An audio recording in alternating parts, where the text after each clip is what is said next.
welcome back to my YouTube channel. I am CA Rajat Kapoor. I hope you all are doing good and आप सबकी preparations बहुत अच्छी चल रही है बिकॉज अब टाइम बहुत कम रह गया है हमारे एग्जाम्स के लिए। लास्ट वीडियो में हमने कारों की मेमोरी ट्रिक्स करी थी। आई होप वो आप सबको बेनिफिशियल रही होंगी एंड अभी तक जिन्होंने भी वो मेमोरी ट्रिक्स नहीं देखी या आपसे मिस हो गई हैं, आप मेरे यूट्यूब चैनल पे उसको देख सकते हैं। आज हम लोग करेंगे टैक्स ऑडिट के लिए मेमोरी ट्रिक। टैक्स ऑडिट के क्वेश्चंस पेपर में आते ही आते हैं एंड बच्चे इसमें बहुत जम्बल अप हो जाते हैं।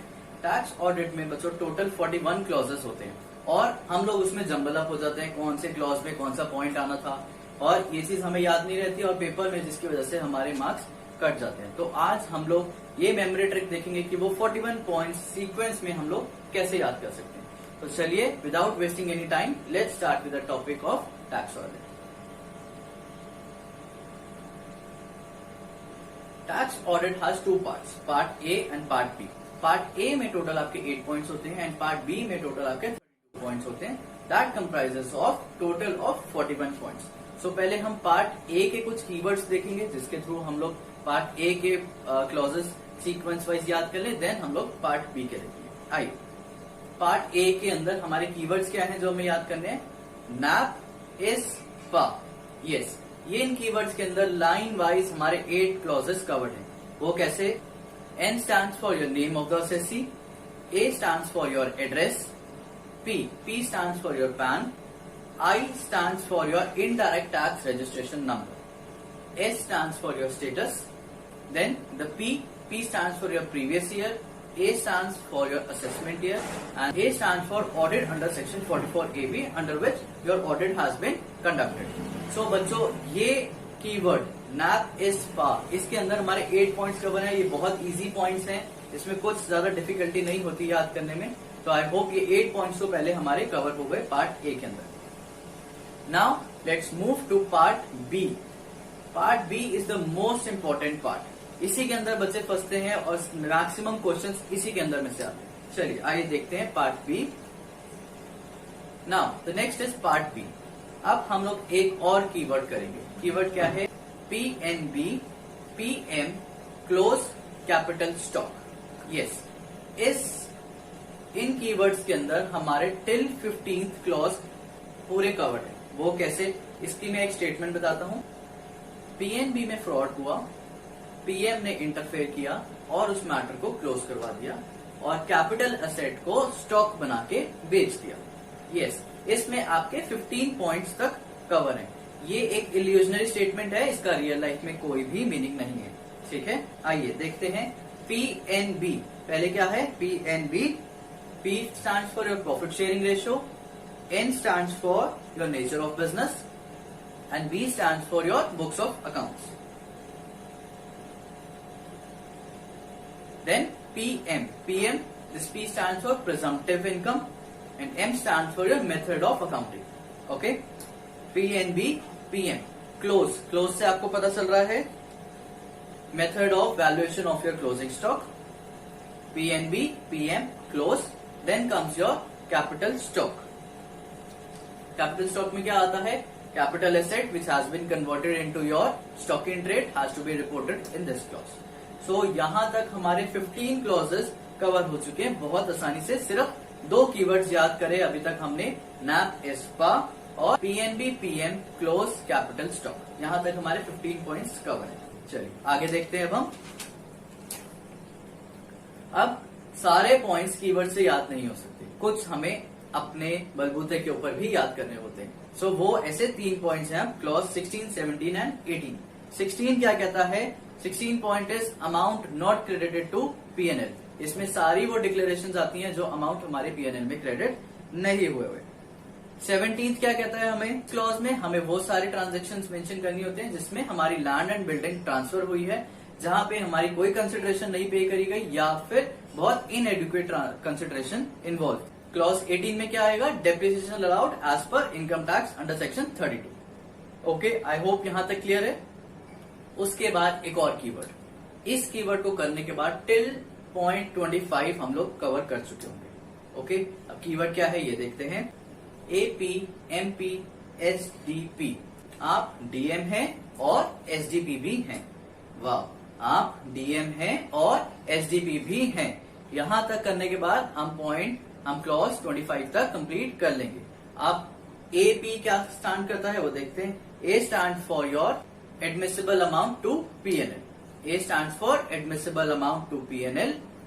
P stand for any sum paid to your employees as a commission or bonus which otherwise has to be paid for dividend or profit. Okay, so P stands for paid to employees. Clear? आप हो गया. Now DM. D stands for your details of your amount debited to PNL which are related to your capital nature or your personal nature or advertisement expenses. ये सारे expenses हमारे किस में आएंगे? Clause number 21 में. ठीक है. Then comes out to be M. M stands for MSME के इंटरेस्ट या MSME के साथ जो भी ट्रांजेक्शन होती हैं वो इस क्लॉज के अंदर हमारी आती है। क्लॉज नंबर 23 यहां से क्या आता है? SDP। ध्यान से सुनना, SDP। S stands for payment to specific person. Specific person के साथ हमारी जो भी पेमेंट्स या जो भी हमारी ट्रांजेक्शन होती हैं हमें इस क्लॉज में उसको रिप्रेजेंट करना होता है। D stands for your deemed profit। हमने ऑलरेडी ये पॉइंट पढ़ चुके हैं पहले भी। डीम्ड प्रॉफिट क्या होता है? तो डीम्ड प्रॉफिट आपके किस में आएगा? क्लॉज नंबर 24 में। पॉइंट नंबर 25 में क्या आता है? Profit chargeable to tax under section 41। 41 क्या होता है? हम लोग ऑलरेडी प्रीवियस क्लासेस या प्रीवियस लेक्चर्स में हम लोग कर चुके हैं, तो आपको याद होना चाहिए कि क्लॉज 41 क्या है। यहां तक हम 25 क्लॉज तक कंप्लीट कर चुके हैं और अभी तक हमने 3 कीवर्ड्स करे हैं। कौन से? Nap इस्पा first, second was PNB PM close capital stock, okay. Third was आप डीएम है एंड एसडीपी भी है। आइए आगे चलते हैं। 26, 27 और 28 these are related terms. 26 clause में क्या आता है हमारा? लायबिलिटी अंडर सेक्शन 43B जो हम लोग ऑलरेडी कर चुके हैं। 27 में क्या आता है आपका? Input tax. इनपुट टैक्स में जीएसटी अवेल्ड या फिर जीएसटी क्रेडिटेड या जीएसटी यूटिलाइज्ड। ये हमारा पॉइंट नंबर 27 में। नंबर 28 क्या कहता है? प्रॉपर्टी मिली बिना कैश दिए या फिर इनएडुकेट कैश दिए। तो हमें प्रॉपर्टी रिसीव हो गई जिसके लिए हमने कैश दिया ही नहीं या दिया तो बहुत ही इनएडुकेट दिया, मार्केट वैल्यू से बहुत कम दिया, तो वो इस क्लॉज में आएगा। इसका सेक्शन क्या होता है? सेक्शन 56(2). 56 डिवाइडेड बाय 2 क्या आएगा हमारा? 28। इससे आपको याद रह सकता है कि क्लॉज नंबर 28 में क्या आता है? 56(2) का क्लॉज जो कि है प्रॉपर्टी मिली बट हमने कैश नहीं दिया या फिर इनएडुकेट कंसिडरेशन थी जिसके अंदर।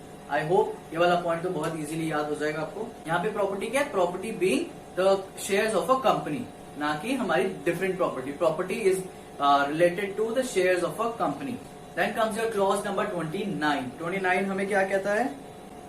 assessee received any consideration for issue of shares which are exceeding the market value of its shares. It was point number 29. Clause 29 तक हमने यहां तक कर लिया। अब हम लोग शुरू करेंगे क्लॉज 30 से। 30 के लिए हमारा कीवर्ड क्या है? HDBD। क्या हमारा कीवर्ड है? HDBD। हाई डेफिनेशन का टीवी लगवाएंगे हम अपने बेडरूम में। HDBD, ठीक है। इसको ऐसे याद कर सकते हैं। H stands for your loans and borrowings that is related to hundi. D that is your 31st clause. This stands for deposits or loan that are exceeding to the limit that are specified in 269 SS. ठीक है। Then B, again the B, next B stands for details of your brought forward losses. ठीक है। ये point है हमारा 32, details of brought forward losses. And the other D, that is your clause 33, stands for deduction that are admissible under section 5A or chapter 3 that is related to 10A, 10AA.